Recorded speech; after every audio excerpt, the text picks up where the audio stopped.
and welcome back to Sportic. 96 days to go until the Euros, and it's a great time to go into some more Euros videos, as Sportic will love to keep putting out these videos for you guys to watch. And I'm sure a lot of you guys love it. International football is always lovely to watch and a fun way to interact with the community. So let's see how we go. I recently made a tier list, which I'll put in the information section right now. And it was a bit more informal, however, a similar concept, just in a manner in which we put them into tiers. And this way we'll be able to decipher who, at this stage on the 10th of March, who we believe will win the Euros. So without further ado, let's get straight into it. Germany, Scotland, Hungary, Switzerland in Group A. A great group. Germany's got the host rights, don't they? The host nation. They'll be tough to beat, even though they have played pretty poorly as of late. But they're a great team, you know. All those players from Bayern Munich, plus Rudiger, plus Tony Cruz will be back as well. He's coming out of retirement. That's a big one. A lot of great players, perhaps lacking a striker of note. You got that Füllkrug guy from Dortmund. That's probably their gaping hole in their team. So we'll see how they go. Germany have to go first. That being said, Scotland, I don't know about Scotland. McTominay, McGinn, I was pretty high on them in the tier list, but I got a bit carried away. They're not that great, are they? They do have some Premier League talent, but that's only because of their geography. Close to England. That might help them, but it's not going to help in the Euros. I'll put them in 4th place, which is a bit of a spoiler, but I'm not sure if you can do that. Oh, you can. Here we go, 4th spot. Sorry to the Scots. Hungary, they are my dark horse team. And as I said in the tier list, watch out for them. A few players you might know, like Szoboszlai and Gulácsi and Orban from Leipzig. But a lot of players you don't know, and a lot of players who will surprise you come June, July time. So watch out for Hungary. They're going to 2nd place. And the ever dangerous, watch out, sorry, some website problems. And the ever dangerous Switzerland will go into 3rd place. And just because I put them in 3rd place does not mean their tournament is over. As always, the Euros, not as always, but in recent times, the Euros does have the 3rd place rankings. And we'll go over that when we reach it. Okay, the 2nd group. Spain, Croatia, Italy, Albania. I reckon this time I'll start from 4th place and go towards the first team. Who do I believe will come last? I'm sorry, Albanian fans. I had to apologise to you guys in the first video as well, in the tier list. Albania lacks the quality that the other teams possess. And let's be honest, if they get anywhere higher than the 4th spot in this list, in this group, they will have done themselves a great service. So I'll love to see them do better, but Albania just lacks that quality and experience. As far as I know, Armando Broja can only do so much. Okay, Italy, Croatia, Spain. It's a tough group. It's a group of death. It's a tough one. Italy defending champions. Oh, looking back at that tier list, I'm not sure. I'm pretty sure I had all of these teams in that group A tier list. I might have dropped Spain into the B. So following that logic, I'd put Spain in the 3rd place, but I don't think that will happen. Looking over it again, Croatia do quite poorly in Euros, and you know what? I'm sorry, Croatian fans. I know I have a lot of them on the channel, but going to 3rd place. Italy, 2nd, and Spain 1st. That contradicts prediction I made a couple weeks back, but it's always changing football, isn't it? And, you know, Spain has a lot of quality, and it's won the Nations League pretty recently. So you can't argue against that. Next up, Group C, which involves a lot of popular nations, particularly in relation to Sportic. We got Serbia, England, Denmark, and Slovenia. Slovenia. I'm sorry, but you guys are going into fourth and the final spot. Just not good enough, are they? That's a bit harsh. They got a few great young players. Sesko, I had the same problem in the last video. Benjamin, not sure how you pronounce his last name. I'm pretty sure it's Sesko. Anyway, they'll be good in another few years, but they're still progressing, and perhaps they can even beat Serbia, who I'll put into third place, because Serbia, even though they have quality, they just lack cohesion. And as individuals, you need to come together and play as a team, and that doesn't really happen for Serbia. Perhaps it will happen this time. It's their first Euros since becoming an independent nation, but we'll see how it goes. Denmark, I'll put them in second, but I wouldn't be surprised if either Slovenia or Serbia do take over that second spot, even though I believe that whoever comes second in this group, will not do all too well come the knockout stage. So I'll leave it like that at now. Germany, amazing team. England, amazing team. You can just name their top 20 players. You know, Harry Kane, Phil Foden. I forgot the players, just kidding. Harry Kane, Phil Foden, Saka, Rashford, Jude Bellingham. Great quality all around. Centre backs are a bit tricky though. You got Maguire and John Stones. Left back, Chilwell. Luke Shaw's injured. It'll be tough to see how they go. Just to mention, I'll be glossing over these teams for now. The Spains, the Italys, the Englands. Focusing on talking about them come the knockout stage. Netherlands, Austria, France, and playoff winner A, which I should check who that was again. Give me one moment. Yes, so playoff winner A is either Wales, Finland, Poland, or Estonia. Let's say I said in the tier list it'll be Wales, but this time I'll put down Poland just because of the experience and the quality in that team. Matty Cash, Lewandowski, or should I say Matthias Cash, Lewandowski, Szczesny, whoever else they got, can't think right now. Regardless, out of respect, I'll put them in fourth place just because they haven't yet qualified, and if we make a video at a later date, we'll put them somewhere else. But if we're going off the best player in each of the groups, Lewandowski might be pushing that second, third spot. Of course, we've got Mbappe for France and Van Dijk for Netherlands. Regardless, that's not the point of the video. So put Austria in third place. Arnautovic will carry. Alaba's injured, which is a big hit. And to be honest, once one of these teams qualify, I probably will have Austria in fourth place. The quality is lacking. That leadership from Alaba will be missing. It will be sorely missed. Will Ralf Rangnick's men be able to pull off a miracle? I doubt it. Netherlands or France? I'm calling for the upset. I believe in a group stage setting, the Dutch might do enough to upset the French. And having won it before, you got less of that pressure because, you always hear about the World Cup and how they've never won it. Well, it's not the same at the Euros. And don't make you believe that I only realised that just now. They won it in 88. But whatever. All right. Don't quote me on that. They won it in Munich, if that makes my knowledge any more clearer. Okay. As I said, I'll gloss over Netherlands and France, leave them for the knockout stage. We'll gloss over them for now and talk more about their players, their potential and manager and tactics as we go on. Belgium, Slovakia, Romania, and playoff winner B, which is, give me one moment, is, drumroll please, drumroll please, drumroll please, I got it up right now. Bosnia, Ukraine, Israel, Iceland. Likely going to be Ukraine, but you never know. You never know with these matches, these one-off playoffs. Let's say it's Ukraine. Ukraine isn't that same nation they were a few years back.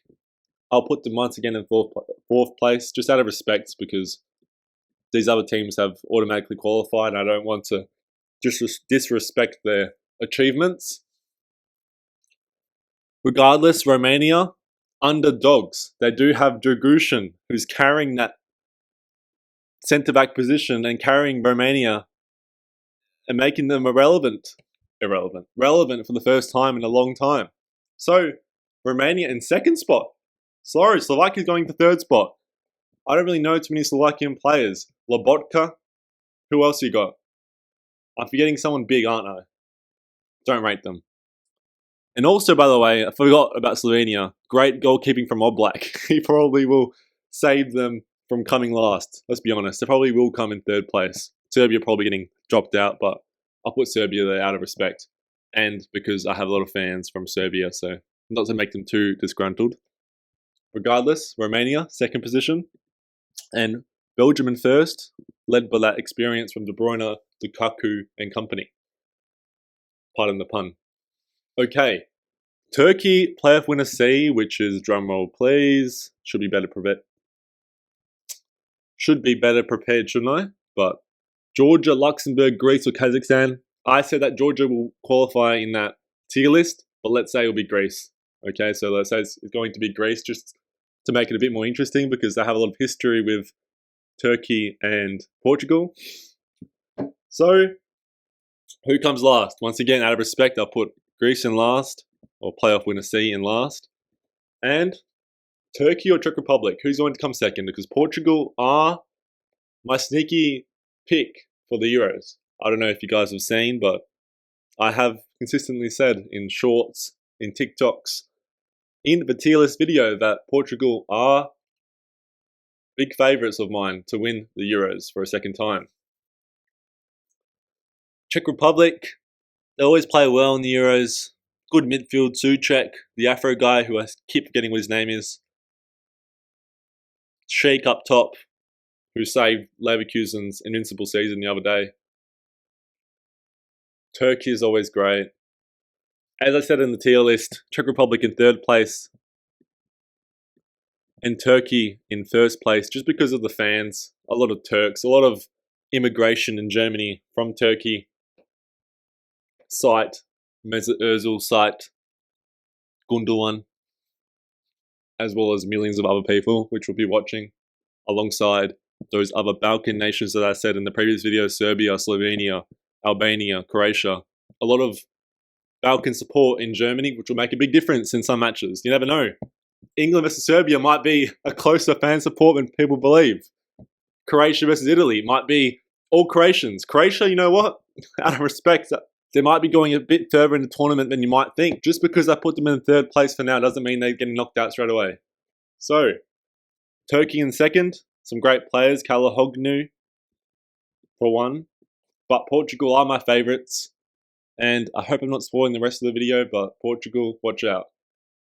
But you never know. I keep changing these predictions, so this time they might not be my pick. But in general, it is a bit of a spoiler, but I have been picking Portugal to win the Euros. Okay, let's rank these third place rankings. Obviously, mathematics are involved. There will be a points total, but I'll be ranking them in terms of their quality and who I believe is the best. Who's the worst here? Slovakia, probably. Sixth place, you go. Slovakia. Sorry, Slovaks. Czech Republic, you can join them. All the Slavs are getting shafted. Serbia can join them now. Oh, sorry, Austria. Ooh, how did they get into third place? Oh, out of respect, of course. Czech Republic, fourth place. Austria missing out. Sorry, Austrians. Czech Republic's getting saved there. I'll put Serbians here. And to make it interesting, I'll put Switzerland as first and Croatia as second just because... Actually, that's stupid. That's not the point of the video. But, you know, in a realistic setting, just because Croatia's the best doesn't mean they'll end up being first out of the third place rankings. But to make it even, we'll put them in first place. And let's get into the knockout stages. Germany, Denmark. This is an interesting matchup. It's a proper Euros matchup. Former champions, Denmark won that year, which Yugoslavia got banned. Kasper Schmeichel, the hero. Germany, they've won it a few times, of course. Toni Kroos. If he plays well and he gets given minutes and is that real player alongside Kimmich and Goretzka, Germany have become real favourites of mine from being initially dark horses as their hosts, so now being big favourites. Toni Kroos is amazing. I don't think you guys realise how good he is. Of course, he's always lauded as one of the great midfielders of European history. However, he's still really good. That's not in the past. I reckon Germany have too much power, firepower, that is, for Denmark. Denmark's going to need Højlund, Eriksen, Poulsen, and whoever else to step up. Kasper Schmeichel is going to have to play out of his mind. By the way, I'm sorry. Did I say Kasper Schmeichel for when Denmark won? Peter Schmeichel. Regardless, Germany will win. Hungary or Italy? I did say Hungary are my dark horses, but looking in this group, that is a really rough matchup. You never know, and that's why I'm going to pick Hungary. I have to make at least one upset pick, and let's go with Hungary. I do rate that team. It's pretty much the same flags, isn't it? That's a bit of a stupid thing for me to say. Both Catholic nations, maybe something to do with the Romans, who knows. Sorry, Italy, but you just haven't proved yourself in the last Euro cycle, the last few years. Italy does have quality. Barella, great defense. Immobile up top. Immobile. Donnarumma and goal has been pretty shaky as of late. They're great, but I have to pick an upset. And I know a few Italians will be mad with me, but I'm sorry. That's the way it goes at Sportic. Comment down below if you guys also believe that Hungary are dark horses, because I believe they are. Spain, Croatia. That is a crazy matchup. And it's also a replay from Group B. How does that work? I'm not sure, but that would be pretty weird if it were to happen. And I'm conflicted now because that would not really happen in real life. I'm a bit annoyed because I wanted to have different nations playing each other, but that's how it is, I guess. Croatia. That Balkan support in Germany will help them. Spain, I do like them, a lot of quality, but they are lacking some sort of killer instinct. They have players in positions which, i.e. Rodri. Like, what is Rodri going to do in the whole grand scheme of things? You got Morata up top. He'll be great. I'm nitpicking, to be honest. And I have to make a couple upsets, and the last two picks have been upsets. So, sorry guys. Croatia, Modric's last tournament, most likely. Brozovic, Kovacic midfield. Up top, it's a bit scarce, but crowd support will be a big factor. Livakovic, the international football goalkeeper of the year. That's a lie, he wasn't, but you know what I mean. He's a great goalkeeper for Croatia. Centre backs are solid. Guardiol, Souza, a left back, Juranovic, right back. It's a great team all around. Probably weaker than Spain, but it's international football. They lack experience, Spain, in recent times, aside from that Nations League win, who they did beat Croatia, but I reckon Croatia can turn it around. England, Czech Republic. England's just too good. And even though they've never won in Czech Republic or Czechoslovakia have won, too bad. Too bad. History doesn't save you there, does it? They're too good, England. Midfield battle, you got Declan Rice versus Souček. And Declan Rice is like what De Bruyne is to Matheus Nunes. He's another class above. Declan Rice left West Ham so he doesn't have to play with Souček. Now, he will boss him in the midfield against Czech Republic in a round of 16. Alongside Bellingham, alongside Jordan Henderson or Trent Alexander-Arnold, whoever else plays in that third midfield role. I would like to see Phil Foden, but Gareth Southgate is a bit of a numpty. So, let's see how it goes, but England into the quarterfinals. Portugal-Serbia. That is an interesting match. And we thought it was going to happen in the World Cup following that World Cup qualification in which Serbia did beat Portugal and qualify automatically, but Portugal got the last laugh in the manner of them going further in the World Cup. But I do not believe Portugal will get upset by Serbia this time. If you asked me a couple of years back in a World Cup setting, it could have happened, but Serbia just are not proving themselves. And they've got a lot of quality. Vlahovic, Kostic, Tadic, Mitrovic, Milinkovic-Savic. Players playing around all around the world in great leagues, under great managers, under great systems, in great clubs. But Portugal's got even better players. Diaz, Silva, Ronaldo, Fernandes. The list goes on. Portugal's just too good, and as I said, they're one of my favourites to win the tournament. France, Romania. I'm sorry, Romania, but you've done a great job reaching this stage in this hypothetical prediction. And France are just too good. But you never know in international football. And there's going to be a couple upsets as always. But I would be very surprised if Romania would be able to upset France.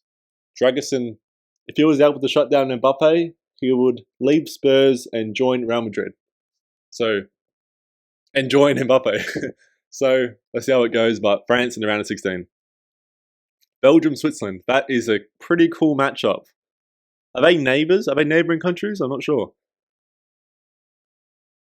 It's one of the last chances for Belgium to really do something in an international tournament. We always say that, but De Bruyne's, pushing mid-30s now. That's a bit harsh. He's like 32, 33. But Belgium's very weird. They are getting a few younger players now in Doku, and I'm forgetting someone big, but excuse me. Switzerland, always solid. Shaqiri, Xhaka, who's playing amazing for Leverkusen. Akanji for Man City. Sommer playing out of his mind in goal for Inter Milan. Two teams with great talent. But not to be boring, but I do believe Belgium can make a bit of a run this tournament following a couple poor, not a couple poor, they did pretty well at the Euros 2020, but the World Cup they were abysmal. And I wouldn't be surprised if they do redeem themselves somewhat and make their last tournament of this sort of generation one to forget, one to remember. That isn't even the same generation anymore with no Hazard and no Company and no Alderweireld. I'm pretty sure he retired. So, see how it goes. Netherlands, Turkey. Turkey, they've got that fan support. This would be a crazy match because Netherlands are levels above Turkey, but Netherlands, they're just better. But Turkey do have the crowd support. Kalahoglu is going to be a player to watch out for, just ripping up that Dutch midfield. But De Jong, he's pretty good. I reckon he can hold his own in that midfield alongside whoever else plays. It's a tough one, but I reckon I picked enough upsets in this round of 16 already, so I'll stick with Netherlands with the Dutch and make the quarterfinal picks a bit more rough. Now, this is interesting. The quarterfinals. I talked about that Balkan crowd and how they can make a difference given the diaspora of particularly Croatians in Germany. But when you're versing Germany, that fan support is going to diminish a lot. Germany, Croatia. This is where I do believe Croatia's tournament could end. They do struggle to back up wins in international tournaments. Maybe that's not true, but you get where I'm coming from. They beat Brazil, but then they lose to Argentina. They beat England, they lose to France. What can I say? Germany, their wingers are going to be important in this tournament. Sane, Gnabry, Musiala, if he plays on the wing, they're going to have to be fast on the counter-attack, even though they're playing at home, which is always a bit different. You're expected to be on the edge of the box most of the time. But they do thrive on the fast break and those fast over-the-top balls, getting in and behind the defense. That's what they'll be looking to do. And although Croatia has a pretty fast defense, a mobile defense, Germany, I reckon, could out-attack them and beat them in a bit of a shootout. So I'll pick Germany.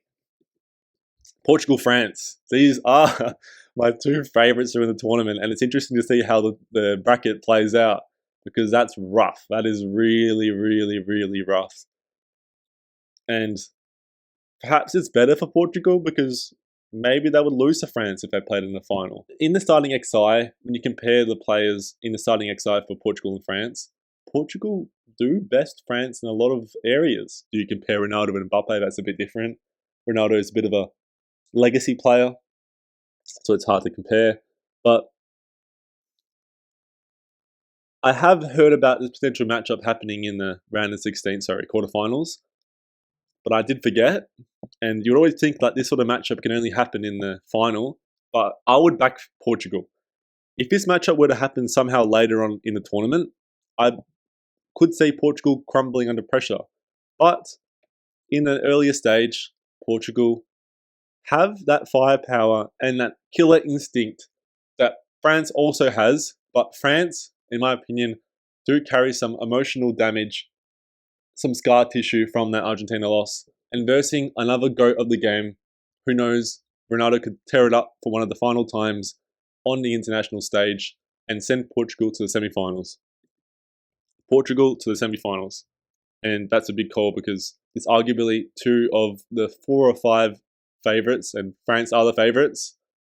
That's a big pick to call them to be upset in the quarterfinals. Belgium and the Dutch. Gee whiz, that's a pretty tough pick. Just kidding, it's not. Netherlands will win easily. Belgium are just washed. The Dutch just are better in every position. Belgium, apart from De Bruyne, that's a lie. De Bruyne is better. They lack attack. Lukaku is not the same player he was. Openda is pretty good, but no. He's still young, still unproven to some extent on the international stage. The Dutch. Of course, when I'm analysing these games, I'm talking about games that probably won't even happen. Maybe a few of these will, a few of them won't. And it's hard to compare, so it's how it is. England, Hungary, England. Hungary, Dominic Szoboszlai, Hungary's best player, doesn't even get into England's starting XI. So unless they upset them, which they always can, let's be honest, there's not much analysis to be had. A better goalkeeper, perhaps. Galasha might be better than Pickford or whoever else Southgate selects. But Hungary's just a slower, less versatile version of England, aren't they? They're a bit more Hungary than England. Sorry. Okay, I'll move on. Germany, Portugal. That is a crazy matchup. I'd love to watch that happen. That match would be even crazier than the French match, given the host nations are Germany. Toni Kroos versus Ronaldo would be one of the storylines we could see in 2024, which is crazy. If you told me in 2024 we would watch Ronaldo and Kroos battle it out in the semi-finals of Euros, I wouldn't believe you. But they're both one of, if not the greatest players in their position of all time and in recent times. A great matchup. Germany lacks a bit of firepower up top, as I said before. Portugal doesn't. You got Ronaldo, you got Felix. I'll get hate on that pronunciation from Portuguese fans. You got Otavio. I'm picking the most random players. You got great players. You got Silva. You got Leao. Okay, what else do I have to say? The defense is a bit more iffy than Germany's, in my opinion, because you got Pepe, who's great, but he's 41 years old. You have Ruben Diaz, who's amazing, so he'll cover Pepe pretty well, and you do have Cancelo and Nuno Mendes and Diogo Dalot and whoever else plays for Portugal. But Germany are pretty solid in defense as well. What's the saying? Picking out the straws here? Is that the correct saying? I forgot. That being said, I'll back Portugal. They're my pick to at least make the final. So I'll stick with that pick for now. And as we get closer to the tournament, that might change. As I said, we'll keep making more videos related to the Euros. And please comment down below. Video's not over, but comment down below what sort of Euros videos you'd like to see. This video is getting a bit longer, so let's finish it off here. England, Netherlands. Van Dijk versus the country of his club. That's a bit of a stupid storyline, but England, they're just like really good now. And although they arguably have a crap manager, I reckon they have enough star power around to make up for it. And you got Harry Kane, who's playing in Germany now, and he can use that experience of playing on these German grounds, on these German pitches, to send England into the finals for the second time in a row. Which now we see England versus Portugal in the Euros final. A rematch of the 2006 quarterfinals, and it'll be one to remember. If this was to happen, it would probably be the biggest Euros finals since the last Euros, because England were in it as well. But Ronaldo fans and England fans, doesn't get much bigger than that. By the way, if Portugal were to make it to this stage, they would not be scared of England, because they would have beaten France, Germany, Serbia, I guess. But I'm not going to put those previous matches into play and just strictly judge them match team to team, player for player. And England do have the upper hand, as much as I don't want to admit it. I don't mind England, but I wouldn't want to see them win particularly. I don't mind seeing them do well, but it's quite unbearable seeing England fans celebrate wins, which doesn't really ever happen. So I'm kind of lying because I'm talking about something that's never really happened in my lifetime. But if this matchup were to happen, I would see England winning. I don't know why. Why would I say that? 31% of players also predicted that, which is interesting because probably a lot of people are from England. 12% of people predict Portugal. I don't know who else is predicted the most. Here we go. France and Portugal make sense, which are also, in no particular order, my 3 favourites for the Euros. So England, Portugal, a lot of star power on that English team, a lot of star power on that Portuguese team, but a lot more experience on the English team. You do have those Man City players on Portugal, but apart from Ronaldo and Pepe, they lack diversity of experience. Now in England, you got Bellingham playing overseas, you got Harry Kane playing overseas, you got the Man City fellas like Phil Foden, like Kyle Walker.